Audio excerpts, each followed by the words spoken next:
What's good, everybody? So I think we all can agree that there's still really only two names at the top of the list that are fighting for the next Raiders head coach. And so my previous video, I did my pros and cons between Antonio Pierce, and I wanted to get you guys' feedback, and I appreciate all the feedback I got. And now I'm going to do Jim Harbaugh, the pros and cons of Jim Harbaugh, and then we can compare the two. And so as I go through this, give me your feedback. Let me know if you agree or disagree. Now, before I do, if you could please like, subscribe, turn on those notifications. Once I get to 2,500 subscribers, I'll be doing my next giveaway. And I want all you guys included in that. It's my way of showing my appreciation for what you guys give to me. So let's kind of get into this. The first thing I want to knock out is the pros to Jim Harbaugh. You know, to start out, he does understand the Raider way. Everybody is all about AP and the Raider way. I think AP brings that stigma. AP definitely shows what all of us think the Raider way is. Harbaugh was with the Raiders a long time ago, early in his career as our quarterback coach. You know, he had great relationships with either L. Davis or Mark Davis. So he understands the Raider way. It just depends on how he's going to bring it. But at the end of the day, he knows what the Raider way is. And one of the best things about Jim Harbaugh is he knows how to develop quarterbacks. And that's one of the things that we need the most. There's a really good chance that we're picking a quarterback early in this draft. We need somebody that can develop a quarterback. And he is one of the best at it in the business. So that's a huge pro. And look, I think we all know he's a winner wherever he goes, right? He was a winner over at San Diego University, a winner over at Stanford, a winner over at San Francisco, and now he just won the national championship. So he is a winner wherever he goes, and there's no argument to that. So that's 100% a pro. And keep in mind, he turns things around quickly. So I think that there's a chance that he comes in, he doesn't try to offload a bunch of people. I don't think our roster is going to see a massive overhaul. Because in order to win quickly, you have to take the pieces in place and carry them along on the journey. You can't come in and just get rid of Devontae Adams and think someone else is going to step in and learn a system and hit the ground running. You know, he did it with San Francisco. He didn't necessarily absolutely turn San Francisco's roster over and revamp it.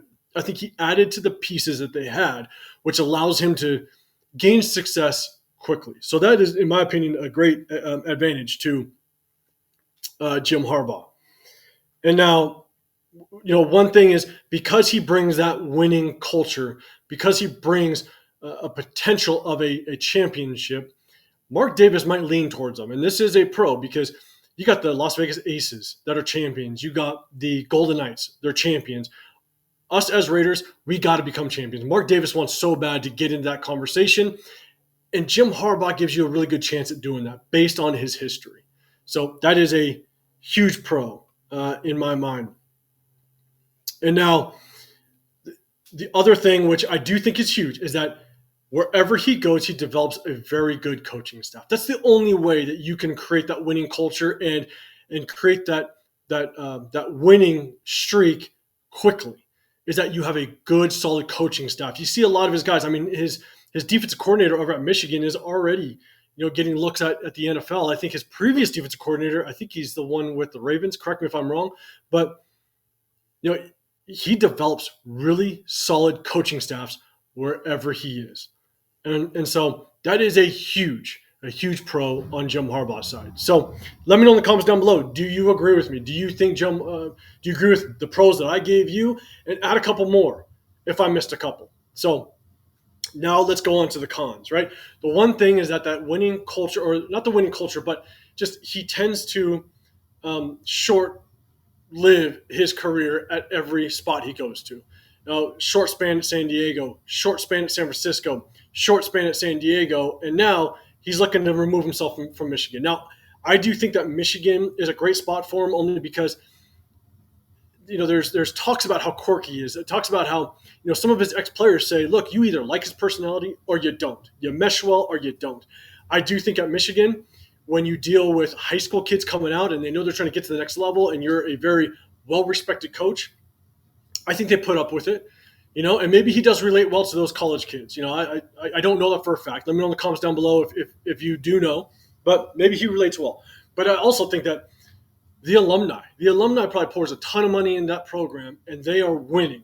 So that alumni will put up whatever quirkiness that he has. That alumni is like, hey, you're winning. Let's keep this ball rolling. So I do think his personality really fits Michigan. He's alumni of Michigan. So I think there's a good chance that he may stay there if some allegations kind of play themselves out a certain way, but I'll get more into that. And the one thing I don't want, and it's something that I dropped in one of my previous videos about the GM situation. I think Jim Harbaugh is going to come in and he's going to demand a lot of control. We are going to be a head coach run team, which I don't want. I want a GM run team. I want a GM that's going to hold the head coach accountable for the things that he does. And if he doesn't work out, fire him, get another person in, but hold that head coach accountable. I want a GM that sits above the head coach and is allowed to oversee everything going on. Jim Harbaugh, I believe, is going to be given a lot of control, more control than I would like. So to me, I think that is a con. Now, not that it's a problem for me. Mark Davis is making his money, but he's going to come with a hefty price tag. That might mean that we can't spend more money on other coaches. Spend more money on good quality assistants and stuff like that coming in. So, Jim Harbaugh has a 10-year, $125 million sitting on the table at Michigan.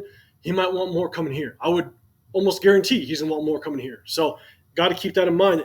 You may not be able to distribute more money to assistant coaches, which could detriment us on bringing quality ones in. Now, other question is, do you want J.J. McCarthy? A lot of people are saying that there's a good chance that Jim Harbaugh will come in and possibly try to get J.J. McCarthy on our squad. If you think that's a pro or a con, let me know in the comments down below. I don't want J.J. McCarthy, and I fear that he might try to get him. So that's one thing to keep in mind. And the other thing is that there's still the NCAA that is investigating some of the allegations that he was involved in. Last year, he got suspended twice for 6 games. There's a chance that he might get suspended again. And even if he comes to the NFL upholds suspensions that the NCAA puts down. So if he might be suspended to start the season. So, and if we have a rookie quarterback, we need him in that development in the beginning stages of that rookie quarterback. So that is definitely a con in my book. So, guys, that's kind of my pros and cons. The one thing that I will say about Jim Harbaugh is he will bring a winning culture. And I think the pros, if you're a professional athlete, you're going to play with whoever's in that building. Now, you may not like it in the beginning, but as a professional, you are going to put that helmet on and look out for the best interests for yourself and for the team. Now, you may not like who's heading the team, but at the end of the day, you're going to go on there and strap on and play football. So, I do hope that Mark Davis makes the right decision, and he makes the right decision for this organization to get back to a winning culture that we have for long been desiring. So I appreciate you sticking with me. Again, let me know your feedback on the pros and cons. Let me know if you agree, disagree, and like, subscribe, turn on those notifications, and I'll see you guys on the next video. I'm out.